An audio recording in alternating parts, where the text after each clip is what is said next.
Ketika memilih para pemimpin, memilih calon pemimpin kita, calon presiden dan wakil presiden kita, dicek betul rekam jejaknya. Dicek betul, jangan asal dikasih uang milih, jangan. Ya, jangan asal dikasih sembako. Harus dicek betul, pernah enggak calon pemimpin kita, calon presiden kita ini memecah belah umat. Kalau punya jejak pernah memecah belah umat, jangan dipilih. Kita lihat apakah pemimpin kita, calon pemimpin kita ini ya pernah menggunakan agama sebagai alat untuk memenangkan kepentingannya atau tidak.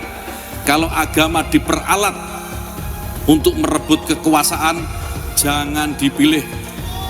Ya.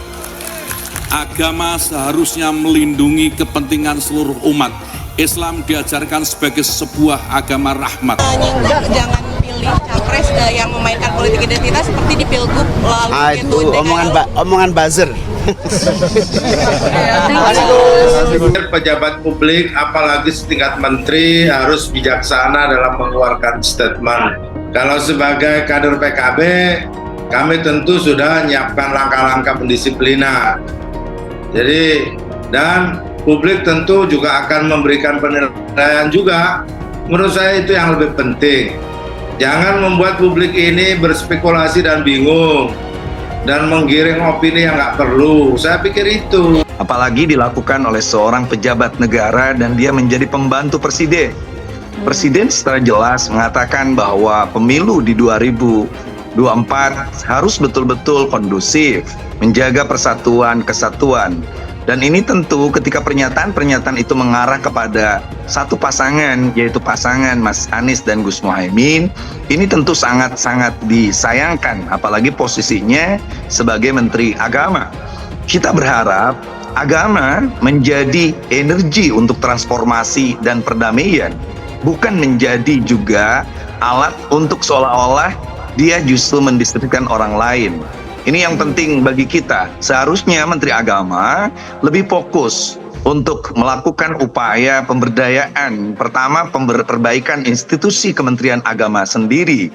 Jangan sampai Kementerian Agama dipakai alat untuk hanya mengkritisi Pilpres. Yang tadi itu misalnya akan melakukan semacam pendisiplinan, saya kira itu juga langkah yang tidak berlebihan. Memang begitulah organisasi harus digerakkan. Kalau sudah keputusan bulat dilaksanakan, tapi ada 1-2 orang yang justru ingin mendelegitimasi kesepakatan itu, ya memang harus ditegakkan hukum disiplin kepada mereka. Dalam hal ini katakanlah misalnya kalau pernyataan-pernyataan Gus Yakut itu dianggap sudah mulai menyerang keputusan DPP PKB terkait dengan pencapresan Caimin, ya tentu saja PKB saya kira ya punya hak dan kewenangan untuk melakukan pendisiplinan itu. Reaksi Menak Yakut disebut buzzer oleh Caimin. Dikutip dari liputan6.com, Jakarta. Menteri Agama Yakut Khalil Qaumas tidak mempermasalahkan disebut buzzer oleh Ketua Umum Partai Kebangkitan Bangsa PKB, Muhaimin Iskandar alias Caimin. Yakut meyakini apa yang disampaikannya sebuah kebenaran. Hal ini buntut dari pernyataan Yakut yang meminta masyarakat memilih calon pemimpin dengan rekam jejak jelas, kemudian tidak memilih pemimpin yang menggunakan agama alat untuk kepentingan politik seperti di Pilgub DKI 2017. Ya nggak apa-apa, orang nyebut biasa aja, mau disebut buzzer, disebut apa selama saya meyakini. Saya menyampaikan apa yang saya yakini sebagai sebuah kebenaran. Ya silakan sebut apa saja, kata Yakut Khalil Qaumas usai menemui Presiden Jokowi di Istana Kepresidenan, Jakarta, Rabu 4 Oktober 2023. Yakut menegaskan tidak akan mencabut pernyataannya itu, sebab sebagai Menteri Agama, ia merasa wajib mengingatkan agar masyarakat tidak diperalat oleh oknum yang menggunakan agama untuk kepentingan politik. Ya enggak, saya punya kewajiban sebagai Menteri Agama untuk menyampaikan kepada seluruh umat beragama untuk menjaga agama masing-masing agar jangan diperalat untuk urusan politik, ujar Yakut.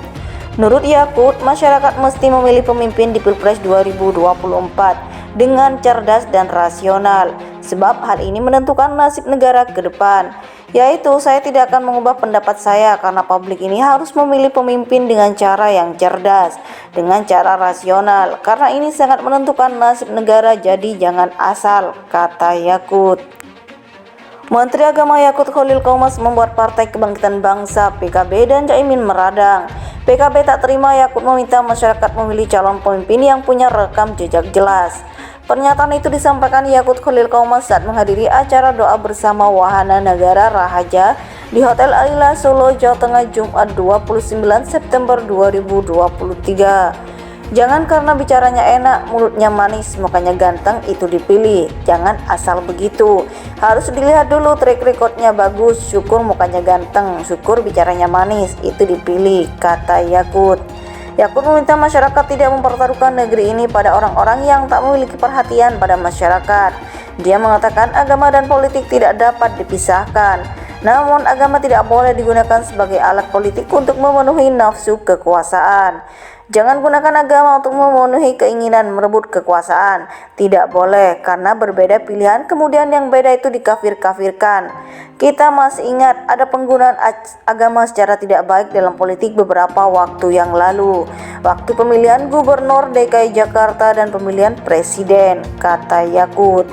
Ucapan Yakut itu pun diduga diarahkan kepada Anies Baswedan yang merupakan bakal calon presiden dari Koalisi Perubahan. Diketahui Anies berpasangan dengan Ketua Umum PKB Muhaimin Iskandar alias Caimin dalam Pilpres 2024. Menteri Agama Yakut Khalil Qaumas tidak mempermasalahkan disebut buzzer oleh Ketua Umum Partai Kebangkitan Bangsa PKB Muhaimin Iskandar alias Caimin. Yakut meyakini apa yang disampaikannya sebuah kebenaran. Hal ini buntut dari pernyataan Yakut yang meminta masyarakat memilih calon pemimpin dengan rekam jejak jelas, kemudian tidak memilih pemimpin yang menggunakan agama alat untuk kepentingan politik seperti di Pilgub DKI 2017. Ya nggak apa-apa, orang nyebut biasa aja, mau disebut buzzer, disebut apa selama saya meyakini. Saya menyampaikan apa yang saya yakini sebagai sebuah kebenaran.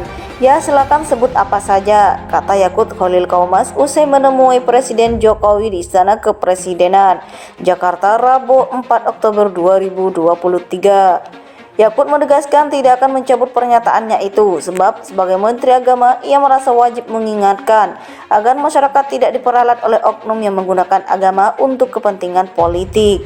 Ya enggak, saya punya kewajiban sebagai Menteri Agama untuk menyampaikan kepada seluruh umat beragama untuk menjaga agama masing-masing agar jangan diperalat untuk urusan politik.